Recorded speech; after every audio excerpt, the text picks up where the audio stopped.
आरक्षित वर्ग के लिए एक बड़ी खुशखबरी है। कल इलाहाबाद हाईकोर्ट ने साफ तौर पर यह आदेश दिया है कि 69,000 शिक्षक भर्ती में जो एक सूची जारी की गई थी उसको अब 3 महीने के अंदर फिर से जारी किया जाए आरक्षण के नियमों के साथ। हमारे साथ शिक्षक भर्ती संघ के अध्यक्ष हैं विजय यादव। विजय जी, ये बताइए, एक लंबा संघर्ष रहा, बहुत लंबा संघर्ष, कई आंदोलन आप लोगों ने किए, कई बार आप लोग अंबेडकर मैदान में वहाँ पर धूप में ठंड में वहाँ पर रहे। अब इस फैसले को कैसे देखते हैं?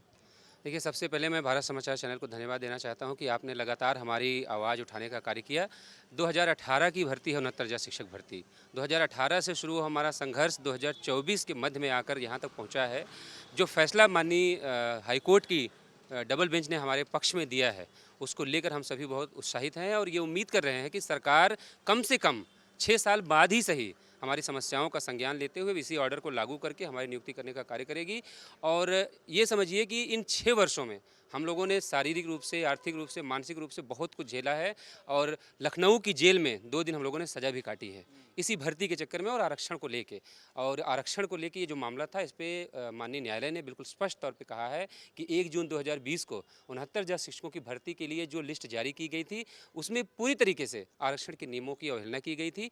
और इसलिए माननीय न्यायालय ने उस आदेश को, उस जो चयन सूची थी उसको पूरी तरीके से रद्द कर दिया है और ये निर्देश दिया है कि पूरी सूची को दोबारा बनाया जाए और 3 महीने के अंदर आरक्षण के नियमों का पूरी तरीके से पालन करते हुए जो नियुक्तियां हो सकती हैं उन सभी नियुक्तियों को किया जाए। आपको लगता है कि सरकार जो है वो नई सूची को जारी करेगी, ऐसा ना हो डबल बेंच की जो कोर्ट थी उसके चलते वो सुप्रीम कोर्ट में पहुंच जाए?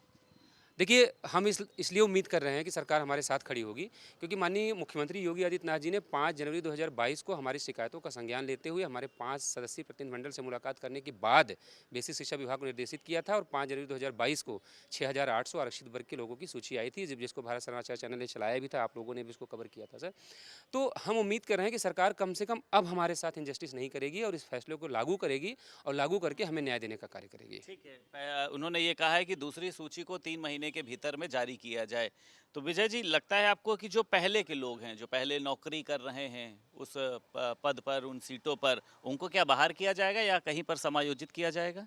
देखिए, एक ये हाइप बनाई जा रही है कि तमाम लोग बाहर हो जाएंगे, जबकि हकीकत में ये है कि जो सही तरीके से चयनित हैं, जब ये लिस्ट रिवाइज्ड होगी ना तो वो फिर अपने स्थान पे चयनित हो जाएंगे।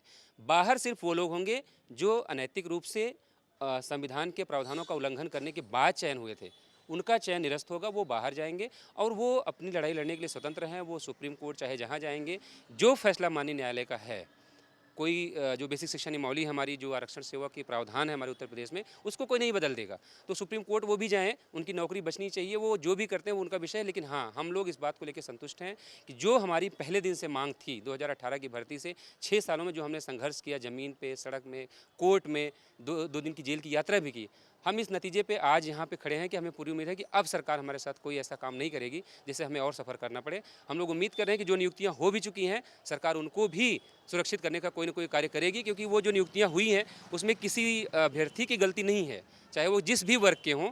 उनको जो अधिकारी हैं हमारे बेसिक शिक्षा विभाग के, उनकी गलती से वो लोग चयनित हुए हैं, ना उन्होंने कोई फर्जी साक्ष्य गढ़े हैं, ना फर्जी मार्कशीट लगाई है। तो उनकी भी नौकरी बचे। हम लोग ऐसी कामना करते हैं कि वो भी सुरक्षित रहें और हमें हमारा वाजिब हक मिल जाए। आरक्षण के नियमों की अनदेखी हुई, आप लोग सही साबित हुए। जो अधिकारी इसको लगातार कह रहे थे कि आप लोग झूठे हैं, कई बार आप लोग निदेशालय में वहां पर पहुंचे, तो अधिकारी तो क्लीन चिट दे रहे थे। तो आपको लगता है अब ऐसे अधिकारियों पर कार्रवाई हो, क्योंकि कोर्ट ने तो साफ कह दिया है? देखिए, हमारे सूबे के जो मुख्यमंत्री हैं, मैं एक बात आपके कैमरे के सामने कह रहा हूँ, उत्तर प्रदेश ही नहीं पूरे भारत में पहली बार ऐसा अवसर आया कि किसी मुख्यमंत्री ने अपनी सरकार की गलती मानते हुए ये कहा कि हाँ, प्रक्रिया में गड़बड़ियाँ हुई हैं और उन्होंने 5 जनवरी 2020 को उस गड़बड़ी को सुधारते हुए 6,800 लोगों की लिस्ट भी निकाल दी।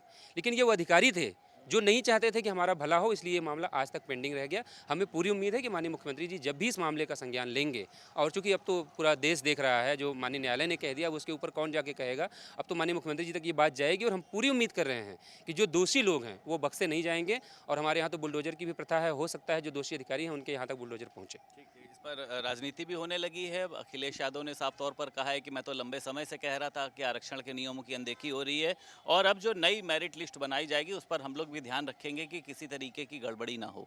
देखिए, एक सजग विपक्ष के रूप में ये बहुत ही सराहनीय बात उन्होंने कही है। हम सभी खुश हैं इस बात को लेके कि विपक्ष कम से कम आज 6 साल बाद ही सही हमारी तकलीफ़ों के साथ खुद को जोड़ कर देख रहा है। साथ ही साथ मैं एक जानकारी आपको और दे दूँ कि सूबे के जो उप मुख्यमंत्री हैं और ओबीसी समाज के बड़े नेता केशव प्रसाद मौर्य जी ने भी इस मामले का संज्ञान लेते हुए हम सभी छात्रों को बधाई दी है और उन्होंने हमारे संघर्ष को सराहा है और हमें पूरी उम्मीद है कि वो भी इस मामले में मध्यस्थता करेंगे और हमें जल्द से जल्द नियुक्ति पत्र मिलेगा। एक आखिरी सवाल विजय, अब तो हालांकि आप लोगों के लिए खुशखबरी, तो आपको ऐसा तो नहीं लगता है कि कहीं पर अब किसी भी तरीके का कोई पेच फंस सकता है जो 69,000 जो या तो नौकरी कर रहे थे या फिर कोर्ट को लेकर, कि आप लोग संतुष्ट हैं कि अब आप लोगों की तपस्या सफल हुई और अब 3 महीने बाद जो मेरिट लिस्ट जारी होगी उससे आप लोग नौकरी पा सकेंगे? देखिए संदीप जी, 640 दिन हम लोगों ने लखनऊ की सड़कों पे लगातार यहाँ पर संघर्ष किया और आप भी उसके साक्षी रहे हैं। तब सरकारें हमसे ये कहती थी कि अभी हमारे पक्ष में जजमेंट नहीं है। आज हाईकोर्ट की डबल बेंच में 2 विद्वान न्यायाधीशों ने हमारे पक्ष में फैसला लिख दिया है और हम पूरी उम्मीद कर रहे हैं कि सरकार किसी वर्ग विशेष की नहीं होती है। हमने भी सरकार को वोट दिया, सबके वोटों से सरकार चुनी गई है। तो हमारे समस्याओं का ध्यान रखते हुए माननीय मुख्यमंत्री जी इस मामले का संज्ञान लेंगे और अब कोई और अड़चन ना आने दी जाए, हम सब ऐसी उम्मीद कर रहे हैं। और जल्द से जल्द हम लोगों को हमारा हक जो 6 साल पहले मिल जाना चाहिए था, वो अगर आज भी मिल जाएगा तो हम इस सरकार के हमेशा आभारी रहेंगे। अपने जो हमारे समाज के नेता हैं उनके आभारी रहेंगे कि उनकी मदद से हम लोग यहाँ तक पहुँचे। बहुत शुक्रिया बात करने के लिए। हमारे साथ 69,000 शिक्षक भर्ती संघ के अध्यक्ष विजय यादव मौजूद थे और साफ तौर पर उन्होंने मुख्यमंत्री योगी आदित्यनाथ को धन्यवाद दिया है कि 6 साल बाद ही सही लेकिन उनकी मेहनत का फल उनको ज़रूर मिला और 3 महीने का इंतजार है जब ये भी अपने विभाग में नौकरी कर पाएंगे। लखनऊ से वीडियो जर्नलिस्ट मेहंदी हसन के साथ संदीप खेर, भारत समाचार।